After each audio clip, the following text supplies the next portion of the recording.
I love oyster mushrooms, truly one of my top 3 wild edibles. In this video, we'll show you where to find them, how to identify their key features, what trees they usually grow on, and where to find those trees. We found truly the largest oyster mushroom I have ever seen on this hike. This guy was growing all by itself, though as you'll see later in the video, they usually grow in small to large clusters. Okay, but seriously, look at this big boy! Like their namesake, oyster mushrooms do have a distinctly seafoody smell, and can sometimes look a bit like an oyster shell, like this one. Oyster mushrooms have a creamy beige to light brown color.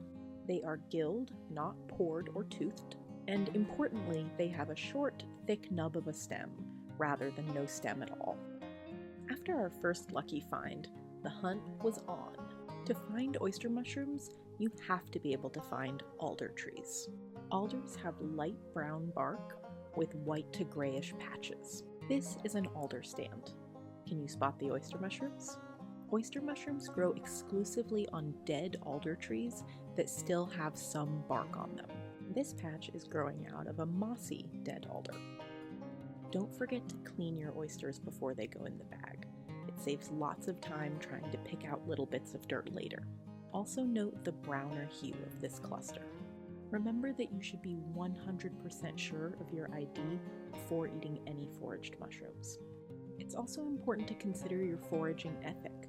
Do you believe in taking half the mushrooms you find? Less? More? Remember that we are not the only beings that enjoy mushrooms. Don't forget to check the forest floor for fallen dead alder logs. These downed logs absorb moisture from the ground and often have the biggest flushes of mushrooms. As it gets colder, you'll start to see soggy old oysters like this one. Remember that spot and check back in the spring to see if it flushes again. If you made it this far in the video, congratulations, you get to see my weird mushroom dance. Also, please like and subscribe for more foraging videos.